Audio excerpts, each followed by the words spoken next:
Hello and welcome to Some of My Friends Read Comics. We got Chris. Passed over for a monkey? We got Vince. Face it, Tiger. This is your shot. And I'm Kia. I'm so glad you did the monkey quote. I was like reading it, and one of the guys has to do this for the quote. Hello. We are reading Edge of Spider-Verse today. It's a 5-issue little miniseries that was kind of like a prequel to the Spider-Verse, but also really just like 5 cool Elseworld Spider-Man one-shots. Yeah. And then, of course, we are continuing our read of The Life and Times of Scrooge McDuck. We're on issue number 9. Boy, that series changed with this issue. Feels very different here. We'll get back to that as well.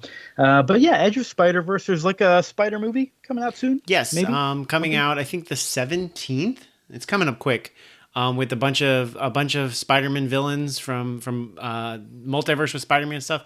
Although this has more to do with the Spider-Verse movie, Into the Spider-Verse, the Oscar-winning Spider-Man movie from 2018, which just dropped a trailer last weekend. Which is not what we planned, but yeah. Oh my god! Wow. So, no, it is what we planned, Vince. We did plan to sync it with good. Yeah. Sorry, we planned it ahead of time. Topical. But Edge of Spider-Verse, to give just like a little brief history on Spider-Verse as an event, we know about the Spider-Verse movie. It was popular. It won Best Animated Film Oscar. This comic event is from like 2012, 2013, and it, predates, the Spider-Verse movie. But actually, the origins of it were from that video game Spider-Man Shattered Dimensions from I would say like 08 to 010, somewhere around there. That can't be true. I was gonna say, your timeline's are slightly off, but you are broadly correct. Yeah, because this came out in 2014, and Shattered Dimensions, I believe, is 2011. Yeah, thank you. Okay. Thank you Vince, for keeping me honest. Few years in the future. I thank you. I appreciate that. I do, because otherwise I'd be like, God damn it, Vince, why'd you say that? So I appreciate y'all. But yeah, that video game was basically 4 different Spider-Men all teaming up. So I had like Spider-Man Noir, who's in the movie, and then Dan Slott was brought in to help with writing. He was the comic writer of Spider-Man at the time. He's like, yo, they're doing this video game with like Spider-Man 2099 teaming up with Spider-Man Noir and classic Spider-Man. Like, we should do that shit. So then he wrote in the comic, and then it became a really good movie. So here we are today. Although this doesn't really have that much to do, I would say, with the Spider-Verse movie, if you're familiar with that. Aside from you can definitely tell they're building towards something where all the Spider-Men are going to be connected together. But really, this is just kind of like 5 separate introductions to 5 different characters, some of which maybe we've seen in different places before, some of which I think are brand new. I think we'll have to talk about them each one by one just to see what's what. But I'm going to be so happy if these Spider-Verse movies don't introduce Moreland, a character who sucks and I hate. Yeah, one of my friends on the internet was like, man, it looks like, because the trailer for the new one has like a lot more dimension hopping. The Spider-Verse movie didn't seem to be like, they just kind of accidentally showed up. This seems to be more like consciously them teaming up in the comics. But like Moreland's this vampire who hunts Spider-Man. And one of my friends was like, "Oh, I hope they're going to be doing the comic for the movie." And I'm like, that would suck. But also, like, Moreland is such an easy character to fix. Like, just don't make him look like dumb. And just like he's a J. Michael Straczynski character who looks like a vampire, and he's got vampire bros, and they're like, we're going to hunt the spider totems. And I'm like, that was really dumb, JMS. Some of your run is okay. That was a really dumb concept. And then we don't have to worry too much about Moreland. He's barely in this, so don't worry too much. He is in it, unfortunately, in Edge of Spider-Verse, and every time he showed up, I was like, "Boo! Get him out of here!" Yeah. So I think it's an easy fix, though. He's an easy. This is unfortunately Moreland's much better here than he ever was in the original. His first appearances. So again, the 30-second version of Moreland. So he was introduced in J. Michael Straczynski and what's his name? John Romita Jr.'s from the Eternals. Spider-Man run in the early to mid 2000s, and basically they revealed like this guy who looks like Uncle Ben, but he has spider powers. Is like, how do you know that the spider didn't choose you? You're a totemic superhero who has spider totem powers from the Spider God. And there's a guy who goes around, stealing all the spider powers from all the spider people. Named Moreland. He's a vampire, but a vampire just for spiders. But then it turns out his spider irradiated blood was not part of the plan, and so that ruins Moreland. Vampiring him, and I guess it's kind of part of why he turns into like a human spider like a couple of years later. Oh, for J. the Michael other. Straczynski's sucks is I don't, man. You had me at a vampire, but just for spiders. What? It's stupid. I don't like Spider-Man when he gets mystical. I don't like it. I think like we've read Spider-Man's origin. It's not like, oh, you were the chosen one. And the thing is I'm kind of like more keep it in science. I was more on board for it because like of Madam Web was like a big figure in the cartoon. So like I was already on like the idea and the history of Spider-Man, and you're this totem like swamp thing, which I don't think Madam Web's in this at all. But but also like, why didn't Madam Web mention any of this over like the past 50 damn years? Yeah, because she was around, right? She had to know. Anyways, I don't want to get too hung up. She was a lot more in the cartoon than the comics, though. Yeah, I don't want to. That's what messes me up. I don't want to get caught up and hung up on all the losers and nerds and vampires that are in this book. We got different losers and nerds like Peter Parker to deal with, like Peter Parker and other Peter Parker. Yeah, and Peter Barker or whatever his name is. Yeah, Patton Oswalt. Patton Oswalt. Patton Oswalt. All right, so let's jump into issue 1 though. This one is a Spider-Man Noir issue, and these all have different writers. So we'll talk about each individually. But this is by David Hine with Fabrice Sapolsky, with art by Richard Isanov. Right, and again, Spider-Man Noir is the only one of these characters that already exists. Oh, okay. Yeah, he had 2 miniseries when so going back, like I would say probably 3 or 4 years earlier, David Hine wrote them. And there's two Noir miniseries about Spider-Man living like in the 30s. They had a whole run of these. Like they had like Daredevil Noir and Punisher Noir, which like Daredevil and Punisher in the 30s isn't really that different. Like with a noir bent, then like right, like what? There was nothing to what distinguish changes for Punisher. Is he like the chief of police by day? Like yeah, like there was no real difference. I did not get into those as much. But Spider-Man Noir was cool. It had a cool vibe. Can that be?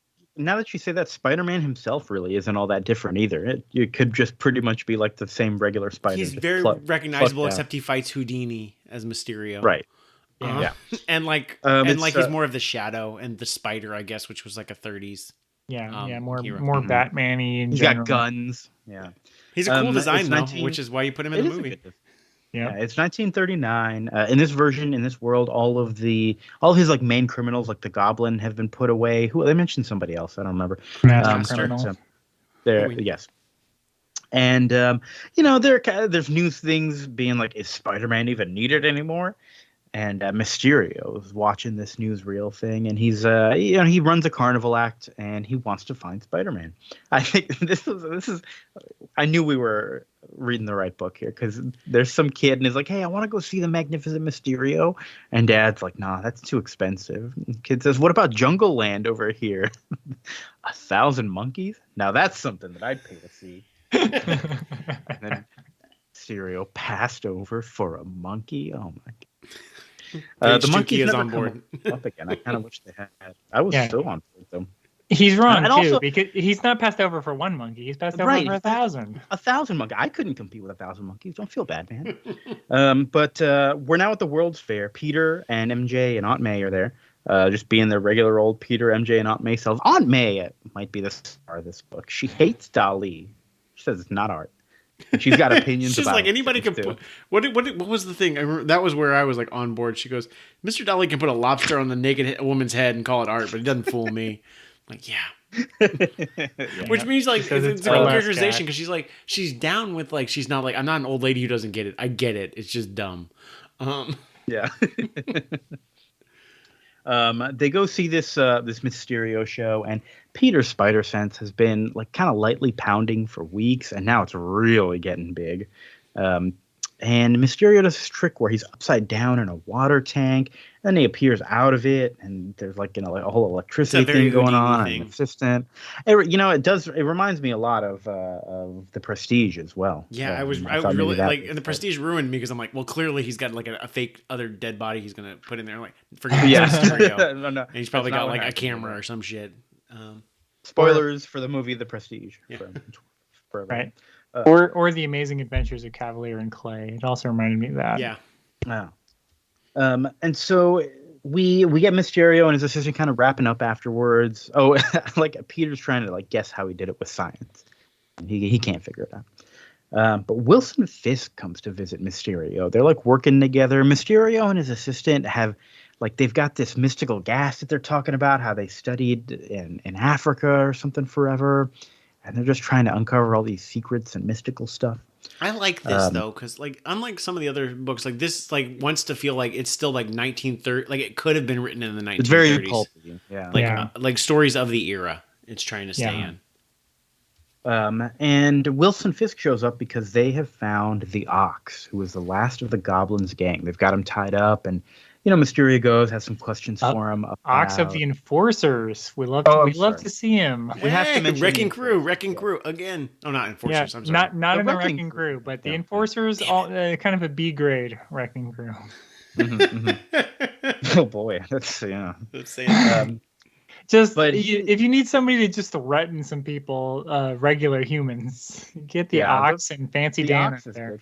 Well, don't get Fancy Dan anymore. He's he's dead of his world. Yeah, of spiders. They were smuggling some statue out of Africa with the goblin, and it had a bunch of like insane spiders in it that just swarmed Fancy Dan and killed him. Yikes. But really the important thing here is he's asking the Ox, he goes, you're sure these spiders, after they came out of the totem, then Spider-Man showed up the next day? Okay, interesting. And then he asks about Felicia Hardy. Ooh, okay. So Felicia Hardy. Fancy Dan is Spider-Man confirmed. We have Felicia Hardy now, who's pretty rich, and she wears a mask. And they show up and they kill her butler.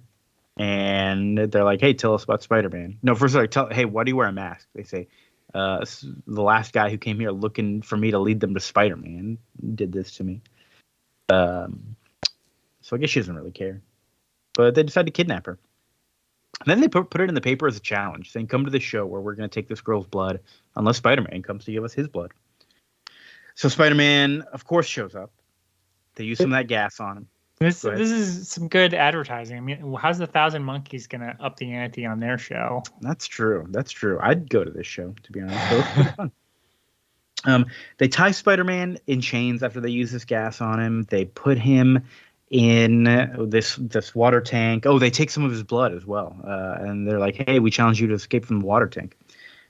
He does some stuff where he covers his mouth with webs and he busts out of there and he saves Felicia and then everything's going fine. But right at that moment, he gets teleported away.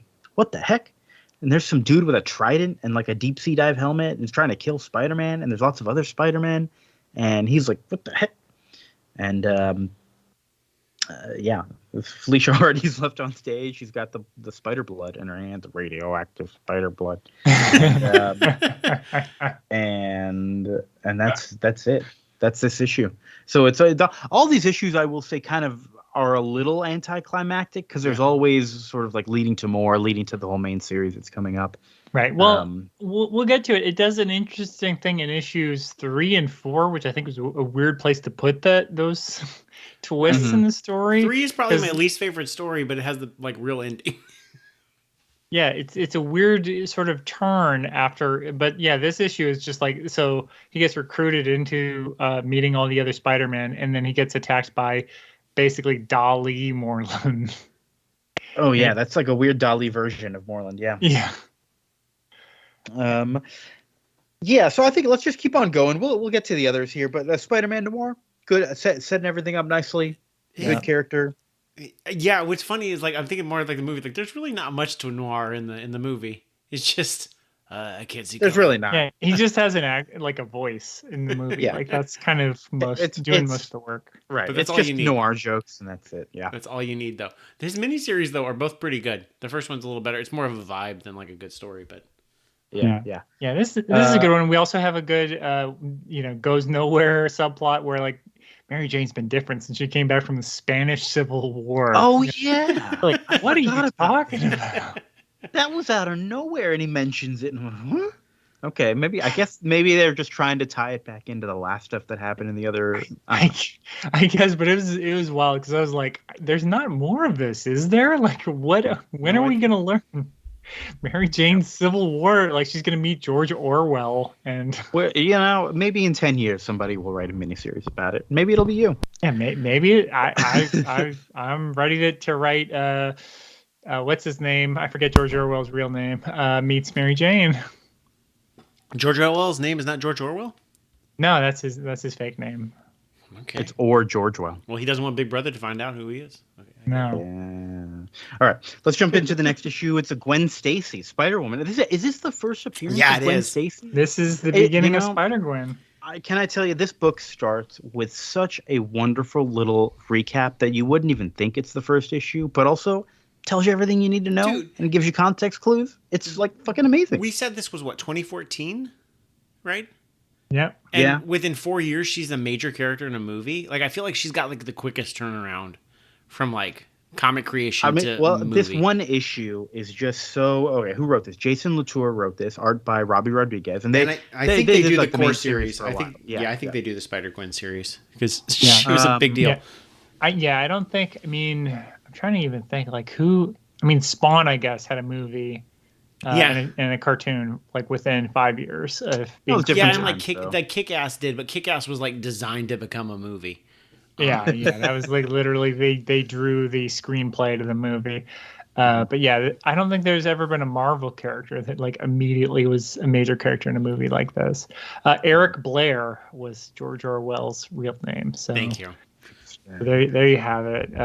If you ever travel back in time and run into a nerdy journalist on the front lines of the Spanish Civil War who seems to hate who seems to hate fascists and communists. Dude, this sounds like a good thing for Mary Jane to meet. What was his name? Eclair? Eric. It's Tony Blair's grandfather. Eric Blair. Yes. Yeah, Eric Arthur Blair. So yes, Spider-Gwen.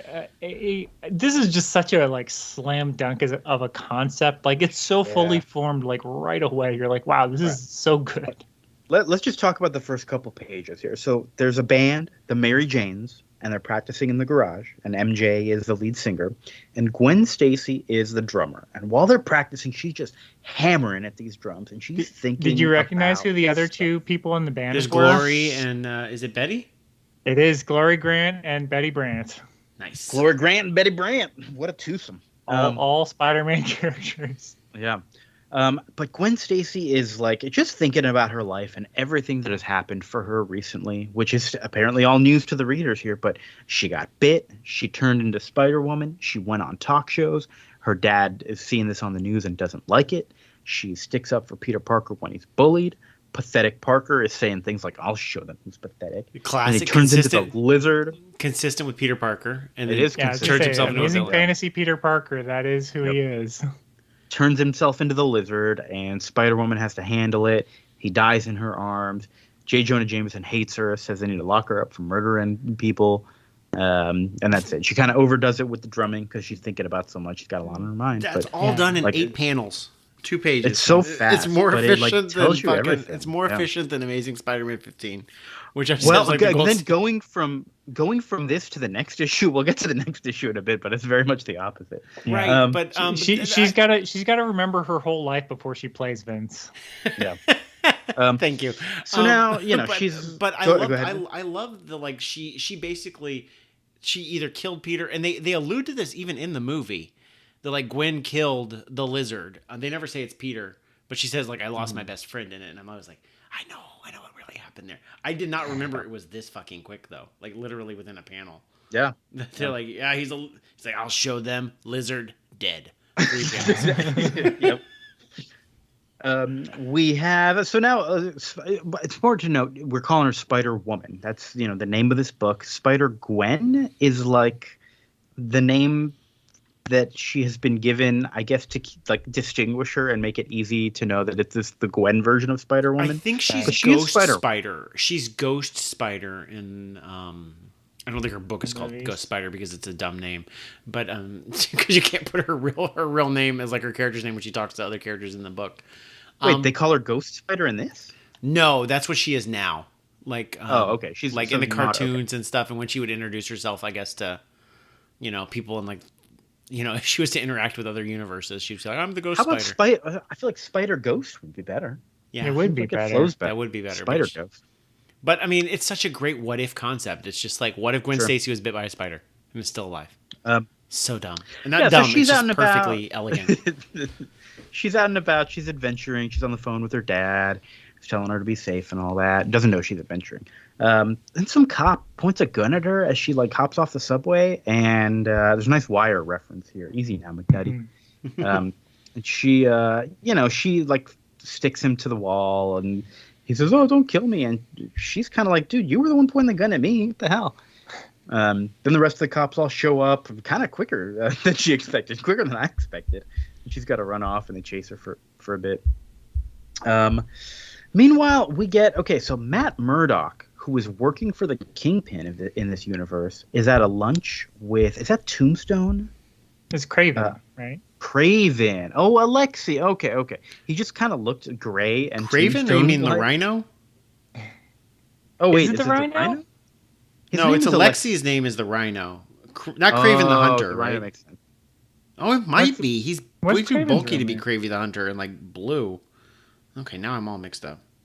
We're gonna look this He's up. a villain. Alexi, He's a villain. It doesn't really matter. he is the Rhino. Alexi is the Rhino. I think doesn't it look like a probably is rhino. Rhino. Doesn't really look like anybody. It's okay. Just a big dude who's gonna get punched. And he is getting hired to go kill Lieutenant George Stacy. But why? Well, they want to make it seem like the Kingpin is friends with Spider-Woman. Interesting. So now it is concert time. Gwen and MJ, the Mary Janes, they have a set to play that night. Dad is there. George Stacy is there to see his daughter play, but she is not there. She's late. And so they have to go on without her. And then right then, Alexi, a.k.a. the Rhino, bursts in through the wall. And then Gwen shows up on stage being like, "Don't start without me." And everyone's like, "Whoa, what the hell?" So she runs away and comes back as Spider-Woman and fights this guy. I really like this fight scene. I like how big all the it kind of carries over from when she's drumming, where all the like onomatopoeia of like the drum cracks, and it's just matching her like punching the Rhino with all that stuff. It looks really nice and flows really, really well. Yeah. And yeah, you can definitely see why this got another series like right after this. Like they've got something here. They really did, yeah. Afterwards, when things are settled down, George Stacy points the gun at Spider-Woman and says he's taking her in for the murder of Peter Parker. So she kind of talks for a little bit at him and isn't sure if he might shoot, so she unmasks. And he's like, "Oh my God, I'm going to let you go." And so she goes away. And who's been watching the whole time? Spider-Man UK. Okay, cool. Oh no. We're used to dudes in shadows in Spider-Man books, but it's not I don't know. Isn't that usually a Z tier Spider-Man character? But yeah, no, I mean, like I said, it kind of is a little anticlimactic, but this definitely does give you a full story. It like starts with a status quo and ends with a very different status quo, and both of them are interesting, and I'm kind of into the whole thing. Yeah, it is kind of funny because it does feel a little front loaded because both Noir and Spider-Gwen, you're like, I want to read more of these, and the last 3 issues, you're like, I've had enough. I've had enough. Right, I don't need it is very front loaded. You're right. You're like, oh shit, Spider-Verse is gonna be fucking awesome if these 2 characters are here. Yeah, okay, so now let's get into issue number 3. All right, why is this Spider-Man's name Aaron Aikman? He's Troy Aikman's son. This whole one doesn't seem to like fit with anything I know. Yeah, it does. I've never heard of this character before. This one kind of sucks. I don't think you're supposed to, but like there's I'm like elements of it I like. I'm like, is this supposed to be the anime one? Because there's one that's like, or manga one, because there's one issue 5 is also like a manga one. Yeah, there's a real manga one and 2 issues. I don't know. And every character's name is so stupid. Right. All his villains, I was like, come on, man, this sucks. Well, I'm just like, this one, we could probably just blow past this, but I don't like this one. Well, I've got things to say about it. Like the fact that he fights a villain called Red Eye who's a 6'6" astronaut, and I'm like, there's no fucking way they're gonna put a 6'6" person in a spaceship. They're too goddamn tall. He weighs when he went to 370 Jupiter, the lower gravity made him. There's taller. no way they're gonna everything's put fine. a dude that big that's 370 pounds in a ship on the way to Jupiter. I mean, I'm tall. I'm like, I think I might be too tall to be an astronaut. That was where I started. Like, this is like in a world with spider robots. I'm like, this is where I draw the line. This is not.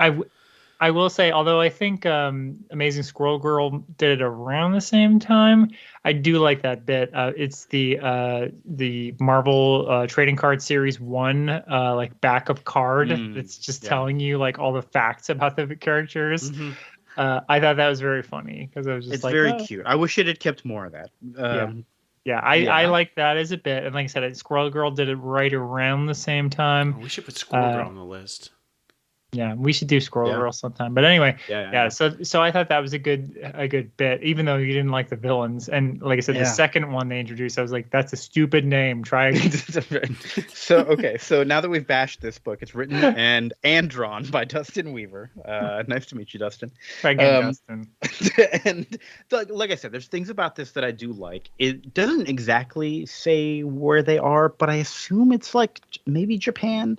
Or Dallas. There's a lot of Japanese influence, or Dallas. It's a combination of like Dallas and Japan, whatever this is. And I was thinking maybe Aaron Aikman is meant to sound kind of like Arachnid, and I was really trying to like roll it over my tongue to make it work, and it didn't. It's part of the Tokyo Fort Worth metropolitan area. Yes. All right.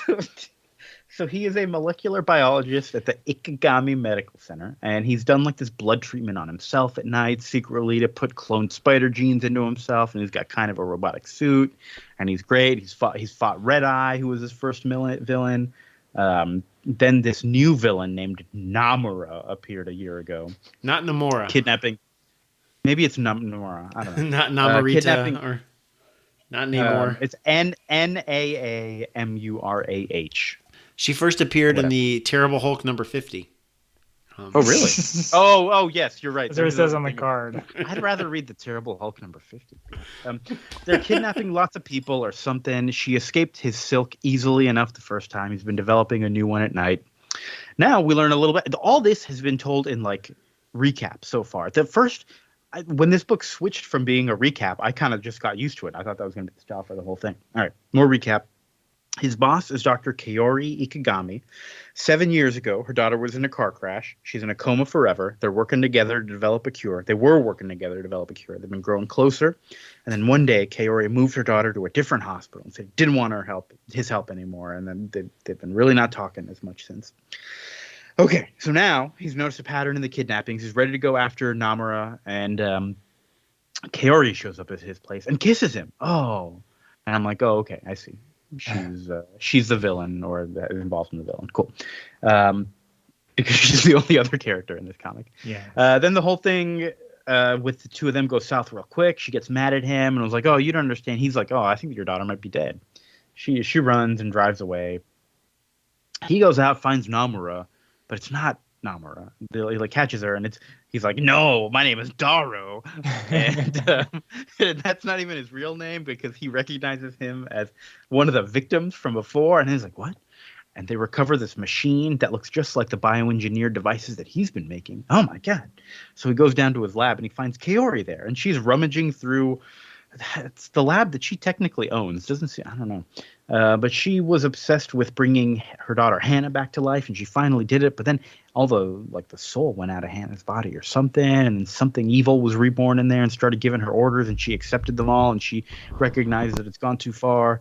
And then also she's been stealing enough equipment for all the people who have been kidnapped to all have super suits now, and they're all going to go out and find more victims, and they're going to multiply.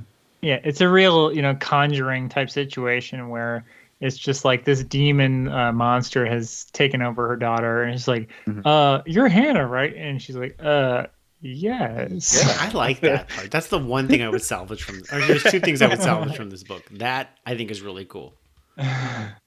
So Spider-Man goes running out and barely hears Kaori says something that was like, oh, I knew you were right about blah blah blah, but whatever she says, it's she knows that he's Spider-Man. I thought that was kind of interesting that he was too busy to kind of acknowledge it, but the reader was able to kind of see like, oh, okay, she knows that he's Spider-Man. That's interesting. Then at the end, we see Moreland show up, and it ends. And that's okay. Yeah. Well, Moreland kills this guy we don't know. Yeah, I do like that. It's a very Twilight Zone Tales from the Crypt ending that I like, where it's like, actually, this entire universe is fucked. Everything that, like, you are going to run and go save the day, you're not going to save the day. The whole universe is fucked. I like that. Yeah. I actually like it. I like it much better in the next issue. I will agree. Yeah, the next issue is very different from all the others. And I like, it's so annoying and over the top that it hit it right, I think. It's called I Walked with a Spider. I really like the cover as well. The cover artist was Gary Brown. I wrote that down, but it's written by Clay McLeod Chapman, art by Elia Bonetti. Yeah, I'm glad we recently read Amazing Fantasy and the first year of Spider-Man, so all of this is fresh in our minds, because that's what this is. It is so much fun. So Patton Parnell is this guy's name. Do you think that they wouldn't like Disney or Marvel wouldn't let Peter Parker do what he's about to do in this book, but they have to make him have a different name? Oh, I see. No. That's a good question. Yeah, I don't know. Maybe I was thinking about that. I was like, why did you bother even giving them different names? But I think it is like, in a way, so like they're not all named Peter Parker, right? One's Gwen Stacy, one is Peni Parker. It's echoes and ripples, Yeah, that's what Spider-Verse is. Yeah. So I think the more distant the ripples are, it kind of makes sense that they wouldn't line up super well. Patton Parnell is a real jerk. He is burning ants with a magnifying glass outside until his Uncle Ted calls him in and tells him not to be late for school, which got me thinking, like, what kind of a kid wakes up and before school it's like, I have extra time, I'm going to go outside and burn ants with a magnifying glass in the morning? No. It's 7 a.m. I've got to get on the bus at 7:30. That gives me 15 minutes for ant. As somebody who's used magnifying glasses to start fires, I don't know if the morning is the right time to do that. Do you even get like a good beam? No, you're not. No.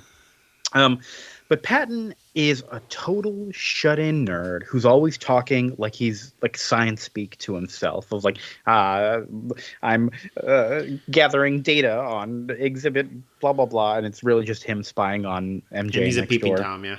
He's a peeping Tom. Yeah, binoculars on Mary Jane. It's not Mary Jane. It's Sarah Jane. SJ.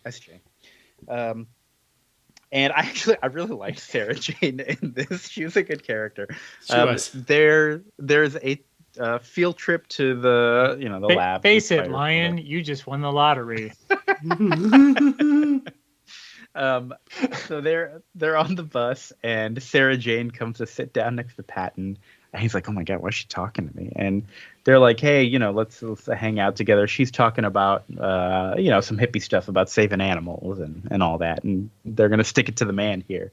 And so going to Ascorp? Is that what it's called? They decide, well, they don't really decide. Sarah Jane decides they're going to break off from the group and go in a restricted area. And so she pulls Peter in. But as soon as they get into this room, alarms start flaring. So she says, grab as many animals as you can. Let's get out of here. And Peter grabs this beautiful red spider that he's attracted to. So of course bites him. They get out of there. The next day, Patton feels terrible. He's in bed all day. I do like the scene where they're like, we called your parents, Sarah Jane. Can we call you? We tried to call yours Parker, but no one answered. And he's like, my parents are dead. Yeah. And she's like, he lives next door to me. It's fine. And they're like, that's not usually how this works. But yeah. But Uncle Ted comes in and like whips him with a belt. Immediately goes to it. He's ready. Yeah. Again, ready. Uncle Ted at 7 a.m, ready to hit somebody. Like, not the end. Again, not to excuse chronic alcoholism and abuse, but like, no, normally you don't wake up and start abusing people. And it's loud. Sarah Jane is presumably not in that home. She's in the home next door, and she can hear this happen. Yeah, she's busy putting on a show for Parker, and then she has to hear. Yep. So he then is like not feeling well, and he's hungry, but he can't eat anything, and he's crawling over. There's like a mouse in the mousetrap under the fridge, and he picks it up. and he starts to eat it. And it's fucking disgusting. And it's drawn with way too much detail. And it's so damn gross. And I love it. It's really good. Yeah, he's a Spider-Man. He eats just stuff. He tries to eat a cat, but it claws his eye. And he learns that he can shoot webs. His Uncle Ted gets home from work. And in this, of course, what does he do? Asks Parnell where his dinner is. Turns on the lights, and there's like spider pods all over the place with like animals and stuff that have been webbed up. And Patton goes to attack him, and he says Uncle Ted taught him a great lesson. With great power comes a great appetite. And I'll be honest, if this book, I kind of thought like, oh, that's a cute ending. That's not the ending. Shit's getting crazy here. At school, he wears sunglasses now, and for a snack, he eats a bird that he keeps in his locker. In the locker. Yeah. We didn't mention Sarah Jane's boyfriend, Gene, comes. And, hey, it's at least close to Eugene Flash Thompson. This was probably the closest thing. Oh, yeah. Patton, like, of course, eats him. Gene's like, hey, meet me in the gym at lunch. And he's like, yeah, lunch. Sounds good. He's eating people left and right. Patton looks up this spider and learns that it lays eggs through its bite. That's interesting. He seems to have some of those powers as well because, well, we'll get to that later. Sarah Jane shows up looking for Gene. Nobody's seen him since Patton and Gene were talking together. And Patton is like, hey, SJ, I'm cool now. Do you like me? And she's like, kinda. So she kisses him. He kisses her, and then he bites her. And she like attacks him, and he turns so quickly into like just a straight up fucking monster. He's terrifying. He's got like 8 spider eyes. And right. I mean, he's been a monster the whole book, but now he's like literally turning into a werewolf. Yes, yeah, a physical monster. Monster, not just a metaphorical monster. Yeah. I do think this line is hilarious where he never had a girl in my room before. Sorry for the mess. And just like, it's fucking creepy. Ugh. Moreland shows up then because I thought like if this is, I wanted a little bit more of an explanation before it, but I did like why Moreland would show up here because he's like, hey, this is like a unique and fresh totem. It's like fairly raw and not powerful, like uncontrollable, doesn't know what it's doing. He's like, oh, this is obviously one that's just going to be just easier for me to kill and eat. He says, what is it? You'll make a fine appetizer for the feast of thousands. So, they're going to get all the Spider-Man, but he's just like a quick one. Well, he's most younger also because most Spider-Men are not still the teen version of Spider-Man also. Right. Yeah, like he just transformed. Yeah, this is like literally an Amazing Fantasy, number 15 still. Yeah. So Moreland rips off the arm of Patton, and SJ is just freaking out. She runs away. The next day, though, she's definitely been bitten. She thought it was just like a bad dream. And there's definitely something under there. And again, I thought it was just going to end with the cliffhanger. But then we see the spiders hatch and crawl all over her. LOL. It's done. Yeah, but it ends with Twilight Zone. It ends with the end? ? Yeah. That was definitely the most horror-filled spider book I think I've ever read. I thought it was weird, but I enjoyed it for what it was. I appreciate that this book is going to at least tell that story, though.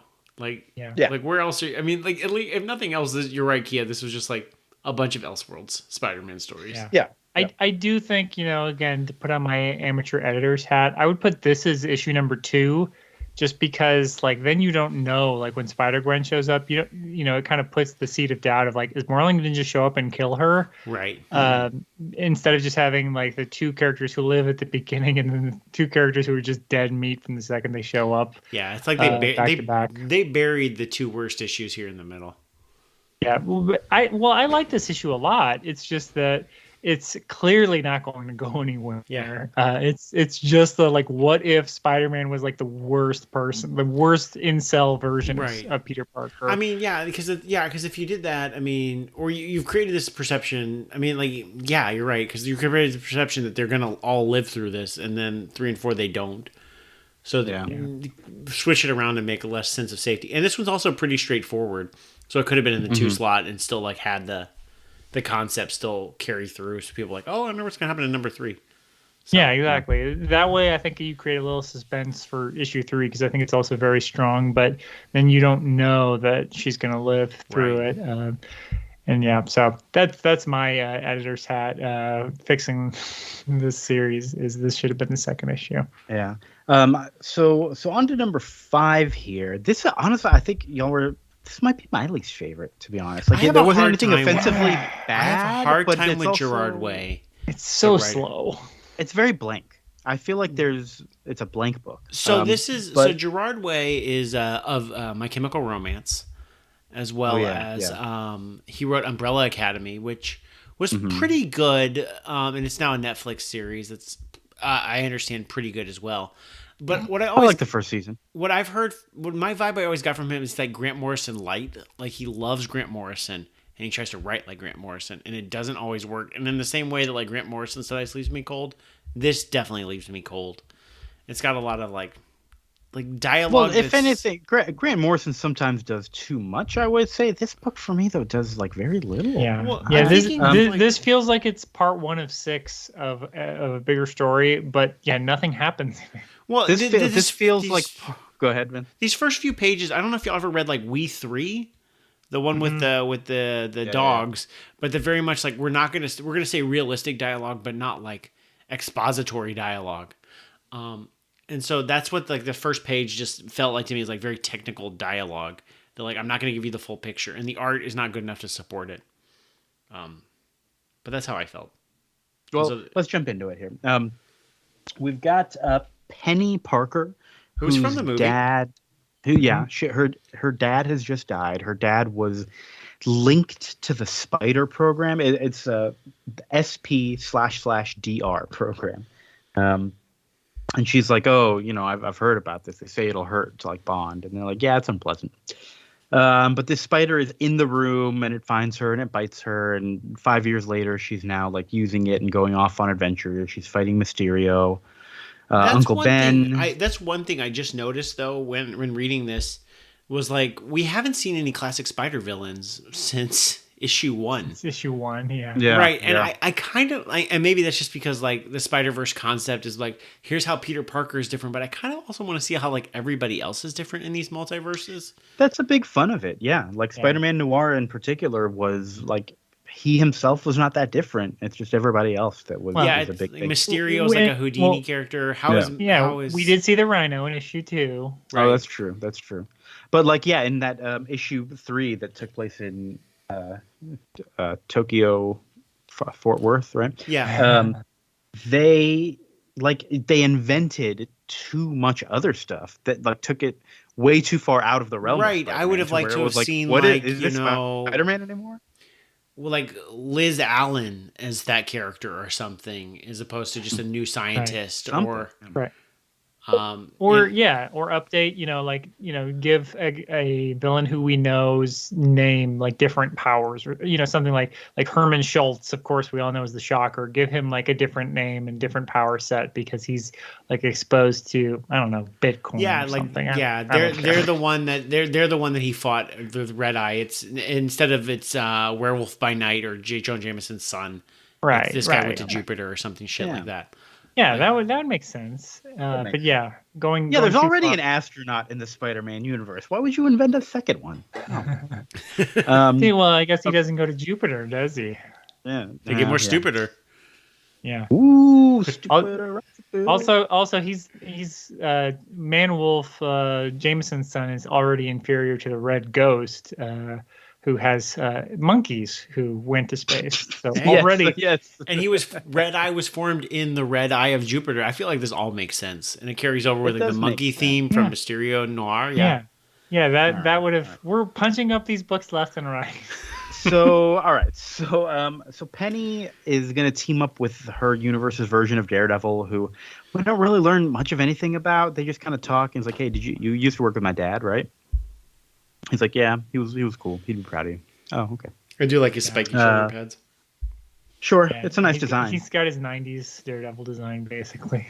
Yeah, I like it. Like and I do like the art. I think when you say like the art isn't enough to support the story, I think there's just no story. I think there's nothing that's happened. Get in a random fight that doesn't really have any build to it. There's no connection to it. I think with I'm more anything thinking of else like the going first on. few pages when I'm just like, I don't Yeah. like All right, this all right. shit. Yeah, you can't write a 1 of 1 issue like it's part 1 of 6. You really just can't. Well, here I'll also say this: it feels like a 1 of 6 that should have been a 1 of 4 already, right off the bat. Yeah, well, It's just yes. wasting space. You're just gonna take pages away. I'm taking Yeah, issues. I'm taking We're taking giving issues issues to away now. Eternals. We're taking them away. I agree. But I'm just saying, like, when it's the only story you're gonna get with this character, you kind of have to make us care about her. And They then it's don't capped at the really knees do like it. immediately. Right. But she does spend the most time with the other Spider-Verse characters. Plus, we get Spider-Ham here, and that's a big Yeah, selling point. It is. So It if is cool to see anything, Spider-Ham. And the train tail end of Spider-Man? this book, I don't know who yeah, that the is. tail end of this is a little bit of just like, hey, now I maybe kind of want to read what's going on with the rest of this. The curly pigtail of this. Yes. Wait, yeah, who is that guy with the? He's got like he's got the buttons, kind of like a double breast suit, like on the side, but it's, I don't know what it is. It's a military outfit of some sort. I can't remember where he's from. I want to call him Train Conductor Spider-Man. I know that's not right. Train Conductor Spider-Man? Yeah, He makes me think like he's like of like the 1850s era. He's not nothing to do with trains, but that's what it evokes in me. It's a fun design. Yeah. Well, that was the 5 spider realities that we just got to read about. So we are going to Spider Shanks, the railway cat. Ooh, that's good. We are going to read more Spider-Verse stuff. Not yet, but I think eventually we're going to do, maybe as part of our next longer read, we might do all of the Spider-Verse stuff because, lots of spider business happening these days. And that'd be a fun one to read. If not, then, or we've got another book for our next episode. Stay tuned. We'll talk about that. That might also become our long read if... Yeah. No spoilers. But let's. Should we just go ahead and jump to Scrooge number 9? No, we gotta really wrap up the Spider People first. Overall, favorite. I mean, it's got to be Spider-Gwen. How's it? Gwen is good. Gwen is really good. Yeah. I think the first like 10 pages of Gwen are better than like what it turns into. But I really like that first beginning, and it's such like a good like launching point. I still have not read that series, even though I like Jason Latour, and I think that he was the artist on Southern Bastards. I want to say, I know him better as an artist than a writer. But I haven't read all of it. I read the first few issues. It's good. It's really good. It does have the problem that all Marvel books have now, that you have to like dig around to be like, which series am I reading? Like in what order? Yeah, because there's 2 Spider-Gwen volumes, like 1 through 5 and then 1 through 34. And then she's in the Champions for, Yeah. It's not as bad as Miles, like having like 10 different book titles. Right. Or, it's just a never-ending saga over at Marvel of finding a character you like and sticking with their even series. with the same writer. It's just start over. Spider-Man 2999 also had a good series around 2015-16 that was hard to stay with. Yeah, that one was really good. That one kind of spun out of Spider-Verse. I read this at the time and thought it was okay. I ended up really liking the Patton issue 4 where he became like a villain. I ended up really liking that one. I think I'm probably more on board with horror comics. And knowing it's not going to amount to anything, I think going in is like, okay, cool. Like, this is just a fun take. I think he that can kill was anyone a really he wants. fun one-off. Mm-hmm. It does have, like when y'all were talking about in the other one, like, well, this universe is fucked. Like, this is a real, like, this universe is turbo fucked. Like, nobody gives a shit. Well, and that's the thing is, like, the book was marketed as, like, you're going to meet some new heroes that are going to be part of the Spider-Verse event. And issues 1 and 2 are that way. And then 3 and 4 are not that way. No. So. Will we ever see Aaron Aikman again? Maybe you can write it, reader. Yeah, listener. I can't wait. I can't wait to find out what happened. Please, nobody write this. Nobody wants to read it. I don't think. Page 1, panel 1. Moreland barfs up Aaron Aikman. I really did like. I liked that it went for it. I liked that it tried to do something different, even though it really shouldn't have. It was a swing, and my least. Yeah, it was a swing. It's still like because of that, it's just not my least favorite. I have to give my least favorite one to Peni. 5. Yeah. It's it was just so blank for me. To me, it's like it's the most of like they gave I guess Daniel Way or whoever Gerard Way. Sorry, Daniel Way wrote other bad comics. Yeah, another writer I don't like. They gave him like the script of like the next issue or whatever of what he was tying into, and he's like, oh, so I only have to write half a story, and the other half can just be a tie-in. So it's and then he forgot to write that other half. Yeah, and then the first half is nothing. So yeah. All right. But well, it's good. Yeah. It's good overall. This is definitely like as far as like event comics, you know, like I remember House of M's like one shots, and those were 99% terrible. Right. This is a lot better than that. Well, I would say plus these Elseworlds don't feel like they feel like they're their own Elseworlds before they tie into a story, rather than having an Elseworld be sprung out of a story. Right. If that makes sense. So that's also a strength for like Noir is that you already have this character built, and I don't know. I almost feel like they had to have had something planned for this concept of Spider-Gwen. Like this is too fully formed to me. They were just like, oh yeah, just throw it in here because it's really good. Obviously, you know, it becomes part of Spider-Verse, and then it becomes, you know, a major part of a movie 4 years later, 3.5 years later. It's crazy. Yeah, I think they probably said what if, and then once they started like locking into like her being part of the band, that's when they're like, this has got some legs. Yeah, 8 legs in fact. Yeah. Ooh, hey. Both part of the Mary Janes and with the spider. Good, Chris. Real good. All right, so we're gonna definitely come back to the Spider-Verse at some point, but I think it is time for us to jump over to Scrooge. Who's rich now? Yeah. Scrooge is rich. More money, more problems. Yeah. He got a goose egg last time, and this chapter starts with him saying, "From then on, I was rich," and that's it. He settles his debt with that evil pig loan shark, Soapy Slick. But Slick won't sign the receipt. He's refusing, so he gets punched in the gut. Fuck you, pig. He puts 20 pounds of gold nuggets in his gloves, and he punches Soapy Slick. Good. He saves all his money in the bank until he has $1 million. Then he buys the bank, and then he starts lending money. And he is, real stingy. He's like, "Yeah, sure, I'll help you. I'll help fund your thing, but you got to give me 50%." All right. But even with like scalawags who are like, I'm gonna be a scumbag. I just need this thing. It's like, well, you're only getting 5% of the money, and all your workers are getting 45, and I'm still getting 50. But I do appreciate that he's still like, for the workers. Yeah. That guy was an idiot. He shouldn't have said, well, who's going to do the work? Yeah. But yeah, he is for the workers. He starts a bunch of little companies because he's so good at being a businessman. He starts McDuck Lumber, McDuck Shipping, McDuck Fish Oil, McDuck Lemonade. 5 years later, he is a billionaire, and he is finally coming home to stay. All this has been in the letter to his family. I do like this slight homage to Mickey's Christmas Carol, which is the first place I ever saw Scrooge, where he was like, "I bought a stove for the office," and everybody's like, "Bless you, sir." Yeah. He's like, "That's how good of a boss I am." I like that. It was nice. It was a good touch. And that's a great Christmas special. I love Pete going, "It's your grave, Ebenezer." That was a good Pete impression. That was a really good Pete impression. Jim Cummings, watch out. I'm coming for you and Robotnik. Chris is coming for your roles. But I really like that special, and then it got terrifying to me once, I think Christmas Future scared the shit out of me. I never finished it. Yeah, it is a good, you know where it's going. But yeah, Pete goes to Christmas Future and just lighting up a cigar off his grave. Awesome. So Scrooge shows up back home. He's kind of, I guess, camouflaged, or not really. He's working on transporting some stuff, and he's all hunched over in a cloak until he reveals it, and he's got a tux under there and a top hat that he puts on, and he's there, and the whole town was waiting for him to show up along with his family, but I guess the town was just there so they could throw vegetables and tomatoes at him. They hate rich people. They're like, "Bug off! Who needs you?" And this is the weirdest thing in this comic, though. Scrooge starts doing his classic duck cursing at them. And they're like, "Wow, what's gotten into this guy throwing a tantrum for no reason?" He used to be such a nice lad. Yeah, and I'm like, well, yo, whatever.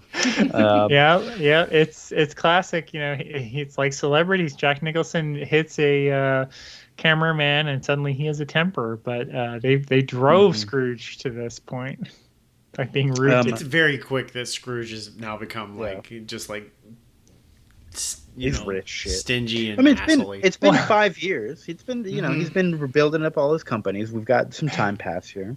I love the clothes guy. Oh yeah, it's such a good bit. So we learn where Scrooge got his tux from, and that's like some random clothing person. Or his classic suit, America. his classic red suit.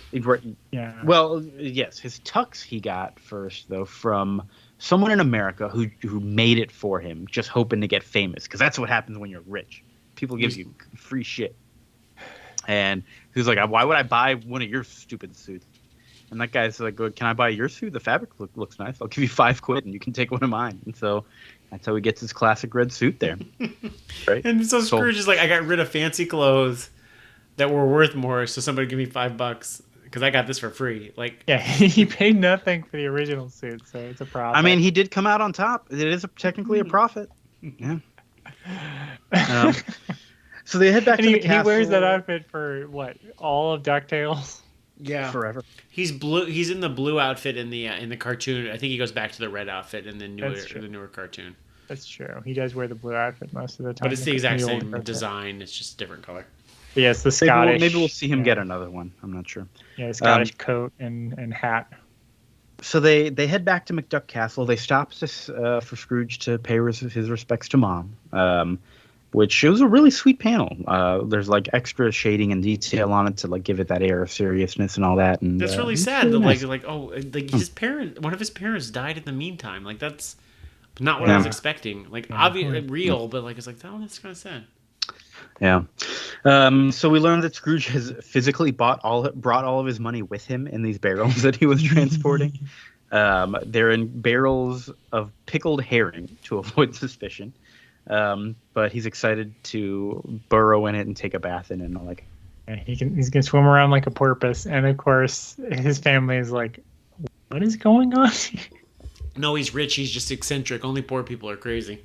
Yeah. I don't know how much Carl Barks was like anti-rich people, but Don Rosa's got this like bent through. It's been running through this book of like rich people are awful and like the disparity of classes. It's been running through this book. Okay, so the next day, Scrooge decides he's going to go to like find some office space. I think he says to find a better place to like start his empire here. He knows he's going to start his empire up in Scotland, and he's just like trying to get everything settled. Everyone's calling him like a big shot and all that, so he decides to join the Highland Games to prove that he is still like part of the Scottish Highland community. And he hires, who's this kid? Scotty McTerrier. Nice little boy. Hires him for 1 farthing per hour. Yeah. Like, I do like that he's like, "Oh, you're a millionaire. I'm sure you'll give me a fair wage." And then he's like, 1 farthing per day. Like, well, live and learn. Yep. So Scrooge enters all these games, and the basic theme of it is that Scrooge is really great and can do a great job, but he doesn't do it the perfect Scottish way, and so he generally doesn't get points. He does the hammer toss, but his hand is still connected in the strap, and he goes flying like fucking forever. But because it was still attached to his strap, when he takes it off, they're like, 1/4 inch, no points. They go. It's a sheep shearing contest. Guess who owns the sheep? Argus Whiskerville, that piece of shit. Classic Whiskervilles. Classic Whiskervilles. And Scrooge is real damn good at sheep shearing. He gets the whole damn sheep, but he also takes off all of Argus Whiskerville's whiskers and the top of his sweater. So no points. Salmon fishing. I do like that because they're like, Scotty's like, "Oh, I thought you'd be more accurate at that." He's like, "I got everything I was aiming for." So he intentionally threw that round. He's like, this is an opportunity for me to embarrass this guy I hate. Yeah, and he's like, "I'll make up the points later." He does not make up the points later. They go fishing. He does not use the rod. He just jumps in with his bare hands because he's a fucking pro. And he catches like 20 fish, 0 points because it wasn't the right method. And he threw fish on the judges. Yeah, they didn't like that. The caber toss, he does a great job. He gets multiple flips in, which is very impressive. But the judges were still drying off, and they didn't see it. Dang. I do like that this whole Highland Games though is like a recap of this book so far. Like Like he mentions like this is my adventures. I like all that. these powers he's Right. gained. Yeah. The poetry contest. Okay, the poetry contest. He decides to do a dirty limerick, and we don't get to hear the end of this limerick. And I don't know what it was supposed to be, because the judge is faint and he doesn't finish it. But here's the limerick. He says, "There once was a barmaid in Nome." So our mystery word is going to have to rhyme with Nome. All right. Once was a barmaid in Nome, and a gold miner lonely for home. He had the breath of a moose, and she couldn't get loose. So she pulled out her knife and I don't know. And then the judge is faint. What could it even be? I was gonna go for caboose, like something Yeah. with the rear. Oh, something. In the Yeah, that'd be the caboose. slant That's good. rhyme, but that wouldn't be the ending. Well, yeah, we got to rhyme with gnome and home though. But there's definitely like a once was a man from Nantucket kind of vibe. Yeah. Yeah. Who knows? Who knows? All right. So then it's golfing time. What happens? He shoots it into it like the quicksand or something, but they give him 5 points for going to get it at least, because that shows toughness. Yeah, he Which refuses brings to him- take a penalty. I like the Scotty McTerrier doing the calculation of the points. He's like, all right, so those 5 points bring your grand total to 5 points. Great. Good job, Scotty. Thanks. So Scrooge realizes, though, that, like, wait a minute. Like, I don't know that I fit in here anymore. This is very connected to, like, the past, whereas I'm all about the future. He decides he's not going to stick around anymore. So he goes back home. He shows his family. He's got this little lockbox where he has a deed to a 10-acre hill in America, in Duckburg. We're getting into the DuckTales part of things. Woohoo! He's also got a lock of Goldie's hair in there, and his sisters cannot stop making fun of him for having a girl. And he has Goldie on the mind, so he's saying Have we Goldie. met Goldie? Yeah, She was in Alaska or Canada. Yeah, that last issue. I just opened my book and she was on the front page, so clearly. Yeah, she was that cute duck lady, right? But she has not had like much more than like one scene, right? No, No, I guess she we're kept wanting meant him- to assume that in these 5 years that we didn't see, that he has been seeing Goldie. Yeah, she kept wanting him to go and visit her, and he's like, "No, I can't spend any time Too or busy. money there." Yeah, too busy. So he finally says, "All right, we're gonna move there." His sisters were real excited for cowboys and Indians and cowboys and skyscrapers and cowboys. And Scotty, they have a realistic idea of what 20th century America is. yeah, Full of Scotty cowboys. Scotty McTerrier is going to stay at the castle. They're going to pay him to be the caretaker of the family estate.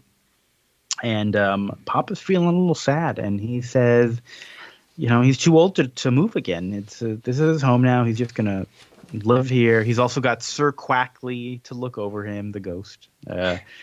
And he's like, don't argue. Let's just say our goodbyes tonight here. Y'all can leave in the morning. It'll be easier that way. And so they do. They leave in the morning with all the treasure, with everything. And they wave bye to Papa. And there's somebody else in the window with him. So they're like, oh, it must be Scotty. And as they're driving away, we see Scotty working outside. And so I'm like, oh, how cute. It is Sir Quackley. But it's not Sir Quackley. Another I've got thrown here. It's Scrooge's mom. What's his name? What's her name? The dead mom. Yeah. She's a ghost. She's a ghost. Well, But yeah, I Sir was gonna Quackley- say, what I was really surprised at this because the twist isn't even Yeah. that the mom is. The twist there. isn't even there.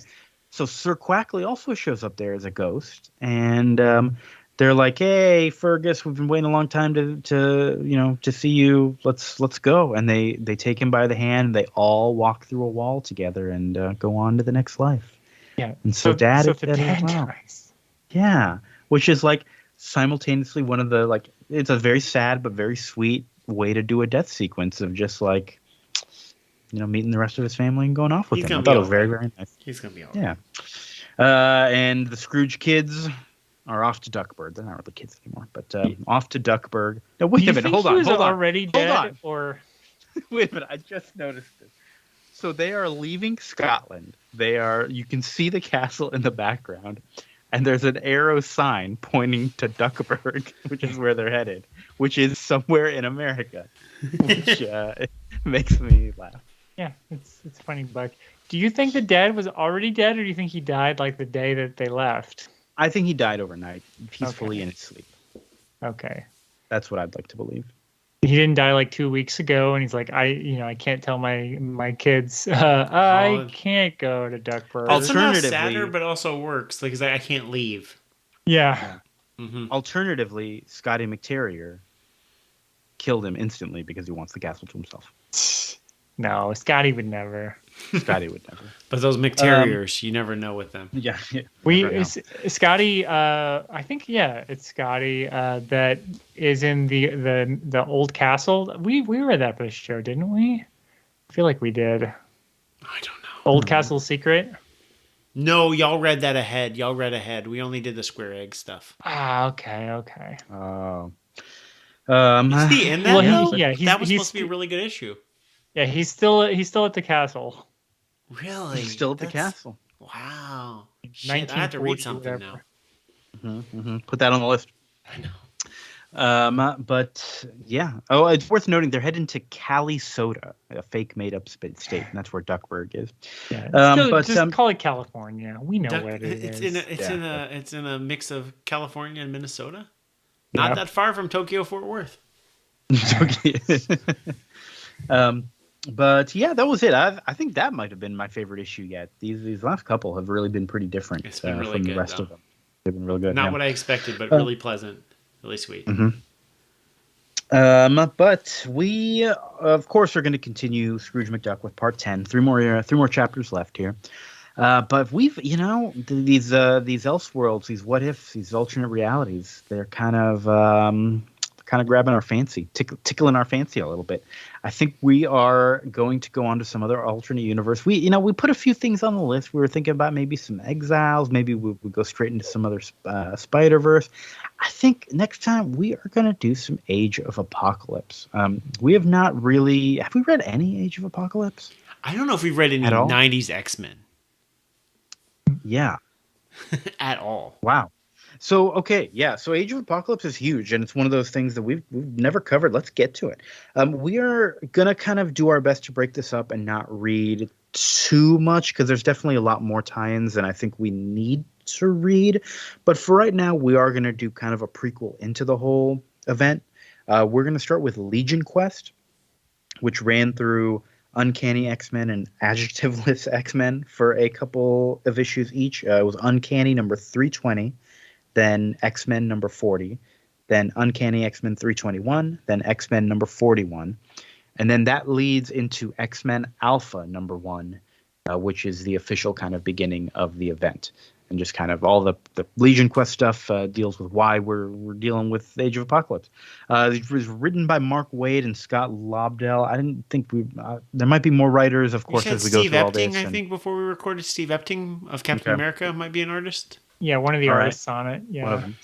That should be interesting to see what Epting looks like in the 90s. Back in the day, yeah. Wow. I'm excited. I've never read any of the Age of Apocalypse stuff, and so I'm really curious to kind of get into these and check them out. I know we're going to run into some alternate worlds, right? Isn't it like Professor X is killed or something, and Magneto has to run the X-Men? Without getting too far ahead, I guess. Spoiler. I don't know. Who knows? Maybe. So Kia, you said we should read Legion Quest before X-Men Alpha?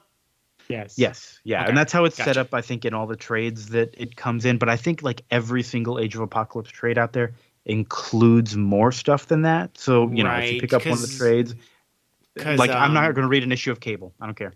Because the Age of Apocalypse reading order on Marvel Unlimited, the app that we often read these comics from, doesn't have Legion Quest on it. It has like Blink and Cable books and a lot of stuff. So basically, we're reading Uncanny 320 and 321, X-Men 40 and 41 ish, and then and then X-Men Alpha number 1. Yes. Yeah. Got it. And I think that's the only. I think write that X-Men down again on the Alpha- website, allmyfriendsareRightHere.com, and it'll be in the sure. show notes whenever you look on your podcast app. We'll make sure that you know what issues we're I think reading. you're going to be okay. Don't worry. X-Men Alpha starts the whole thing, and then X-Men Omega ends it. Can you believe that? How crazy. Oh, yeah. They did that with Minimum Carnage when Carnage attacked the Galleria in Houston. The Galleria? That's in Tokyo, Fort Worth, though. No, you're right. It is in Houston. And then he somehow trekked 40 miles to Space Center Houston. I was thinking of the Mall of America. No, that's in Calisoda. You're right. Sorry. All right. Well, join us next time. Age of Apocalypse and more ducks. Who wouldn't want to tune into that?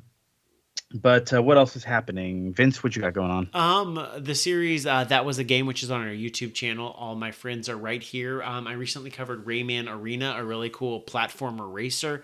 And my next video, I'm not sure if it'll be out around this time, is Mario Party Advance. One-player Mario Party for the Game Boy Advance. Surprisingly, really good. I was like, this game is going to be bullshit. And then I played it, I'm like, holy shit, this is really good. I ended up playing farther than I usually do. Past my recording sessions, because it was actually really fun. It's got like subquests and quests you go out on a game board and you collect, and then like some guy will be like, I want a DVD of season 1 of my favorite show, and I'm like, but that's across the board. And I'm like, well, fuck, I gotta go get that for you, bro. It's so weird, but it's really good. And that'll be on All My Friends Are Right Here, our YouTube channel, the show called That Was a Game. So it's just fetch quests and it makes you play mini games. But on a board game board, and you only get like 5 dice rolls, so you have to like plan your moves accordingly. It's pretty fun. Dang. Okay. Chris, how about you? Your Stupid Minds. We just had an episode come out, I believe, last week. Top Dog, Chuck Norris, a dog. Yeah, we talked about that. Yeah, they fight white supremacists. It was a very funny episode to talk about, and you can listen to it. Again, the producers apologized and disavowed the Oklahoma City bombing. Because it came out like 11 days or something after the Oklahoma City bombing. Yeah, I mean, it came out like a week later. Because I listened to your episode. It's pretty good. Yeah.